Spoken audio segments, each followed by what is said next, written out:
Hi mga Mima! Ayan, gagawa tayo ng maruya mga Mima. For merienda. Ayan, meron ako ditong saging saba.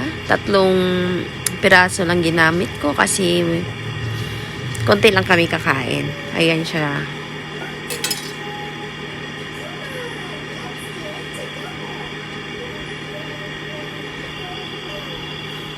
Pagkatapos, durog-durugin hanggang matapos madurog, yung ano tayo ng flour. Tunawin natin. 2 kutsara lang yung nilagay ko, tapos 1 kutsarang asukal. Depende po sa inyo kung lagyan nyo po ng asukal. And then water. Ayan siya. Pagkatapos, kapag ganyan na, ilagay natin yung saging. Then, i-mix-mix. Pagkatapos ma-mix, pwede na siyang pretuhin. Ayan, nag-prepare na tayo ng mantika. Ayan, mga Mima. Ayan, mga Mima. Ayan siya. Ayan, kapag nag-golden brown na siya, pwede nyo nang ayan sa kabila. Balik ta rin.